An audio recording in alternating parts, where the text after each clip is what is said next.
Hello, welcome back to Kim Reads as we continue with Nellie's Promise. Chapter 2, The Settlement House. Nellie and Samantha went straight to the parlor to speak to Aunt Cornelia before dinner. In a rush of words, Samantha presented the idea of going to the settlement house. Aunt Cornelia listened carefully. Finally, Samantha said, Nellie says that she will introduce you to Miss Brennan, the lady in charge. Do you want to go? I wanted to visit a settlement house very much, said Aunt Cornelia. I think that the work there is done to educate women is so important, and I like to help if I can. Aunt Cornelia turned to Nellie. Would you like to go back to the settlement house, dear? She asked. Oh, yes, Nellie answered earnestly. Aunt Cornelia smiled. Then we'll go tomorrow afternoon after school, she said, and Nellie, you will lead the way. Nellie beamed. She loved to be useful. The next afternoon was cold and sleety, but that did not stop Nellie, Samantha, and Aunt Cornelia from setting forth. The streets in Uncle Guard and Aunt Cornelia's quiet neighborhood were lined with trees, which looked shiny and pretty with sleet coating their branches. But the sleet soon changed to slush, and there were no more pretty trees as Nellie led Samantha and Aunt Cornelia along the much bigger, broader, busier streets on the way to the settlement house. At the corner of 17th Street, one of the biggest, broadest, busiest streets of all, Nellie paused. She felt as she were standing at the edge of a raging, rushing river of people. Black umbrellas bobbed the bank there, bobbed above the crowd here and here as hundreds of people jostled one another, pushing their way along, shouting, laughing, and calling out in a sing-song symphony of different languages. The sidewalks were closed with pushcarts piled high with pots and pans and turkeys and hams or potatoes and fish to sell. So the river of people turned its way down the middle of the street. Stay close to me, Nellie told Aunt Cornelia and Samantha as they stepped out the curb and plunged into the crowd. Nellie pushed a path toward the people. Whatever she could, she glanced at Aunt Cornelia and Samantha. She knew they were not used to such rough and rude commotion. She was afraid they might be overwhelmed, but Aunt Cornelia's eyes were alight with interest, and Samantha grinned gamely. So Nellie forged steadily ahead. She knew she was going in the right direction because the dank, fishy smell of the river were growing stronger and stronger. Then suddenly Nellie gasped. She stopped so short that Nellie bumped into her. Was that Uncle Mike? Nellie saw ahead of them weaving through the crowd. Quick, Nellie thought frantically. We've got to get out of here before it turns to see us. What is it, Nellie? Asked Aunt Cornelia. Nellie was so shaken she stammered. I think I made a wrong turn, she said. Please come this way. Follow me. Samantha and Aunt Cornelia followed Nellie trustingly as Nellie ducked down a narrow side street no wider than an alley. Nellie was relieved to get away from the man she thought might have been Uncle Mike, but she had a sinking feeling that grew worse with every step. The street was not cheerfully bustling with people as 17th Street has been. At first, it seemed like ominously empty. Then Nellie saw groups of men slouched in some of the dark doorways. The men stared at Nellie, Aunt Cornelia, and Samantha and muttered as they released. Nellie ignored them until one man stepped right in front of them, blocking her way. Nellie was not about to let the man frighten Samantha or Aunt Cornelia, but she knew how to deal with bullies after living with Uncle Mike. Nellie squared her shoulders and scowled defiantly at the man. Get out of my way, you alley rat! She ordered in the meanest voice she could muster. She heard Aunt Cornelia and Samantha gasp. They had never heard Nellie speak in such a way. The man smirked, but he stepped back. Nellie motioned to Aunt Cornelia and Samantha. Please walk ahead, she said. Aunt Cornelia hesitated, but Samantha pulled her by the arm. Nellie stood with her hands on her hips and glared at the man until he shrugged and went back to his doorway. Only then did she scurry to catch up with Samantha and Aunt Cornelia. She hoped they were not upset. She worried that bringing them to this part of the city was not such a good idea after all. Luckily, the settlement house loomed ahead at the next corner. The big gray building looked sturdy and solid and as welcome as a safe harbor. Here we are, said Nellie as they walked up to the step. She did not say, at last, but she thought it, and she could tell Samantha and Cornelia were thinking it too. Aunt Cornelia took a deep breath once they were inside. "Something smells delicious," she said. Nellie grinned. "Cooking classes," she said. "Come with me, please. First we'll find Miss Brennan, then I'll show you around." As they walked down the clean-swept hallways, every room they passed buzzed with activity. Miss Brennan had an office, but she was hardly ever in it. Nellie knew it was far more likely they'd find Miss Brennan stirring something up with a cooking class, hammering with a carpentry class, painting with an art class, tossing a ball in the gymnasium, or playing tag with the kindergartners. Sure enough, they found Miss Brennan singing in one of the language classes. Miss Brennan smiled with delighted surprise and waved to Nellie when she saw her in the doorway. She hurried over to say hello as soon as the song ended. "Well, if it isn't Miss Nellie O'Malley, all mended," Miss Brennan said, her dark eyes snappy and cheerful. "I'm glad to see you. We've missed you and your hands that are so clever at fixing things. You all look well and happy. And how are you, Bridget and Jenny?" "Oh, we're all well and happy, Miss Brennan, thank you," said Nellie, smiling up at the tall young woman. "We live with wonderful friends now. May I introduce them? This is Mrs. Edwards, and this is Miss Samantha Parkington." "How do you do?" asked Miss Brennan as she shook hands with Aunt Cornelia and Samantha. "I'm delighted to meet friends of my friend Nellie. Mrs. Edwards would like to help you at the settlement house," said Nellie. Mrs. Brennan smiled a wide smile at Aunt Cornelia. "Would you now? That's lovely," she said. "We're here to have you. Was there anything in particular you'd like to do, Mrs. Edwards?" Aunt Cornelia looked at her. "I don't really know," she said. I'm interested in women's education, but I'm curious about all your classes. It's also new here to me." "No worry," said Miss Brennan. "Nellie can show you around, and then you can decide where you'd like to help out. You'll find the settlement house is like a very lively school. Our students are all ages. They speak lots of different languages. They're new to this country, and they're eager to learn English and American customs and new skills that will help better themselves. Most of them, grown-ups and children alike, come to their classes here after they've worked hard for long hours at their jobs." Mrs. Brennan shook her head. "There now, I'm sorry," she apologized. "I've talked to Street Cow and it's a fault of mine." "Oh, not at all," said Aunt Cornelia. "It's just that I admire our students so much," said Miss Brennan. "I'm so proud of the work they do here. You will admire them too once you get to know them, I'm sure." "I'm sure I will," said Aunt Cornelia. "I'll leave you in Nellie's hands now," said Miss Brennan. "She can be your guide." Miss Brennan smiled at Nellie and gave her a hug. "You're a good girl to come back and see me after your life's changed for the better," she said. "Someday you and I will have a nice long sit down over a cup of good Irish tea, so you can tell me everything that has happened since I saw you last." "Oh yes, I'd love that," said Nellie fervently. She was eager to ask Mr. Brennan for advice. "Off with you then," said Miss Brennan. She moved to Aunt Cornelia and Samantha. "It was nice to see you. Enjoy your visit," she said, and with that, Miss Brennan walked briskly away from down the hallway. Nellie grinned at Samantha and Aunt Cornelia. "Miss Brennan is probably in a hurry to get to the gymnasium," she said. "She hates to miss dancing class. It's wonderful." "Wonderful?" asked Samantha. "I thought you didn't like dancing." Earnestly, Nellie tried to explain. "The dancing they do here is different from the dancing they do at school," she said. "They don't pretend to be trees here. They dance real dances, like waltzes, and people actually do at parties and celebrations and all. Sometimes the students teach dances from the countries they come from. Those are the most fun." "I don't," Samantha began to say, but then they were passing the kindergarten room. "Oh, Nellie interrupted. "I used to bring Bridget and Jenny here to play. Let's go in. You'll like this, Samantha."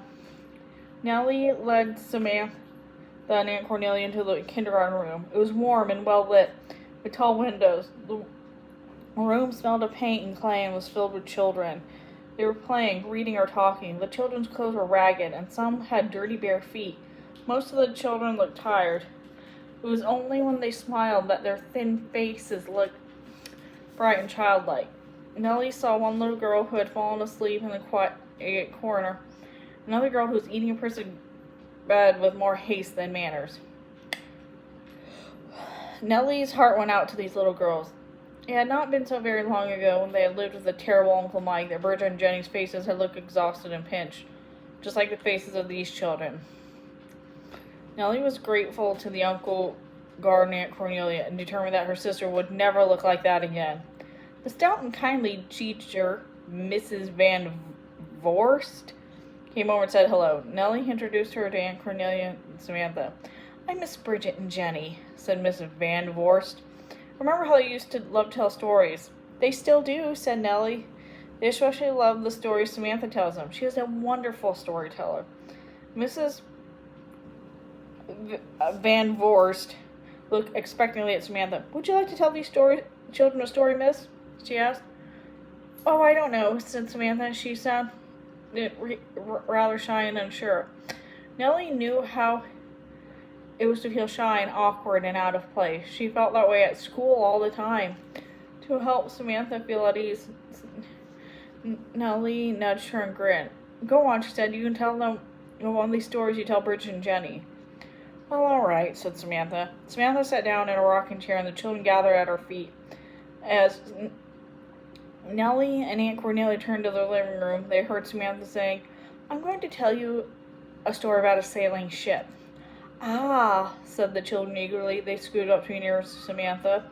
While Samantha settled near the kindergarten, Nellie tried to think of a class that would interest Aunt Cornelia. "Would you like to see one of the cooking classes?" she said.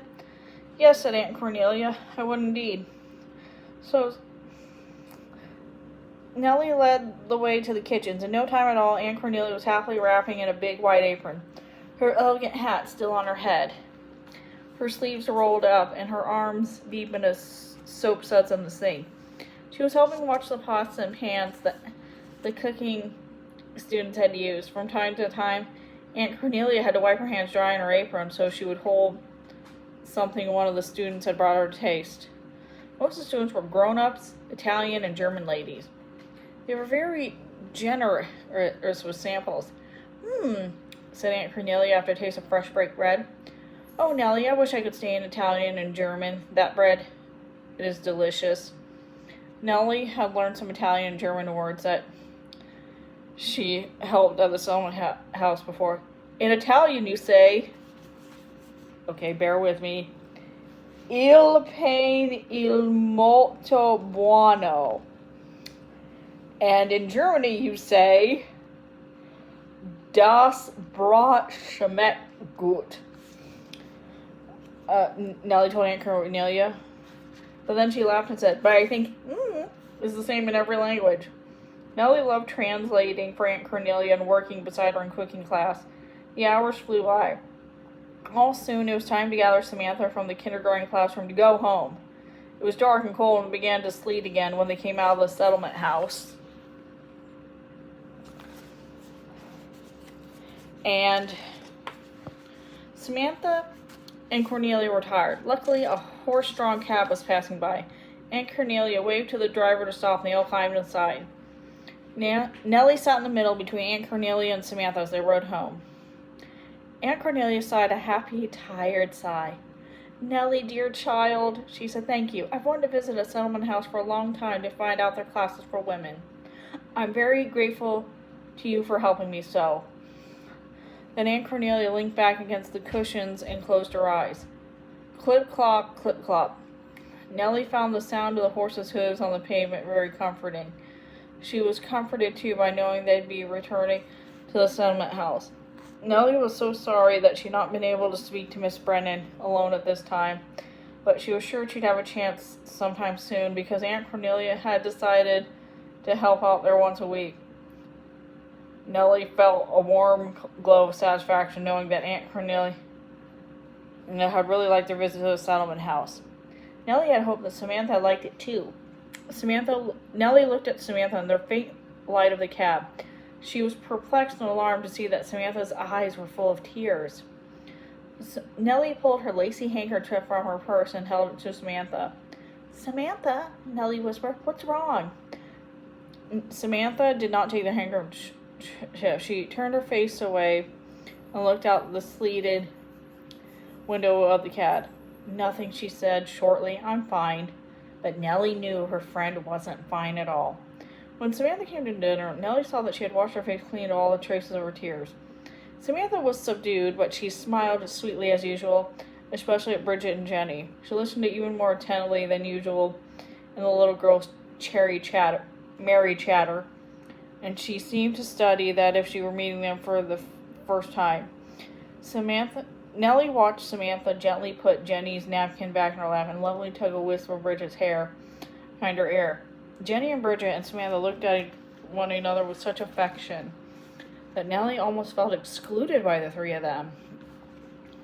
Samantha was so distracted by Bridget and Jenny that Aunt Cornelia had to say her name twice to get her attention. "Samantha," said Aunt Cornelia. "Samantha?" "Oh, yes," said Samantha. "I beg your pardon." Aunt Cornelia smiled. "I was just telling Guard what a wonderful guide Nellie was for us when we went to the settlement house," she said.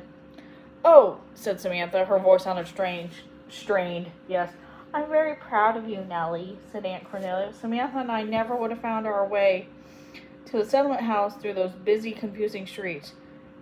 And you were so brave when you defended us from that rude ruffian." "What's that?" asked Uncle Guard. He looked alarmed. "Nellie defended Samantha and me from a very unsavory character," said Aunt Cornelia. "She faced him like a brave soldier." Well, said Uncle Guard. "Thank you, Nellie, but Cornelia, my love, you must promise me that if you go to the settlement house again, you will be sure to take a cab." "Very well, dear," said Aunt Cornelia. "I intend to go back to the settlement house at least once a week. It's a wonderful place." Nellie introduced us to Miss Brennan, who is in charge there. Then Nellie translated for me with Italian and German ladies in the cooking class. Uncle Guard looked astounded. "You can speak Italian and German, Nellie?" he asked. "Only a little," said Nellie. "Isn't she a marvel?" said Aunt Cornelia. "Absolutely," said Uncle Guard. He tugged on Nellie's hair bow gently and smiled at her fondly. Nellie blushed. She felt funny. It was nice to be praised, of course, and she was terribly glad to have pleased Samantha. Pleased Aunt Cornelia. But something was wrong. Nellie was watching Samantha's face and saw that Samantha did not look happy. The more Aunt Cornelia talked about their visit to the settlement house, the unhappier Samantha's expression was. "And Nellie found the perfect place for Samantha," Aunt Cornelia was saying. "She brought Samantha to tell the kindergarten class and had her tell her children a story." Aunt Cornelia turned to Samantha. She asked, "Didn't you love being with children in the kindergarten, Samantha?" "Yes," said Samantha. Aunt Cornelia, her eyes bright with enthusiasm, waited for Samantha to say more, but Samantha said nothing. Instead, Samantha turned away back to Bridget and Jenny. Nellie caught a glimpse of Samantha's face. Samantha's eyes were bright, too, but not with enthusiasm. Nellie's heart sank. Samantha was not only unhappy, she was angry, too. Suddenly, Nellie understood. It was clear that Samantha had not liked going to the settlement house. She had disliked it so much she could hardly bear to speak about it. The more Aunt Cornelia talked about the settlement house, and the more Aunt Cornelia praised Nellie, and the more Samantha was displeased. It was almost as if Nellie swallowed hard. Could it be that Samantha was jealous? Was Samantha angry at her? And that's the end of that chapter. See you.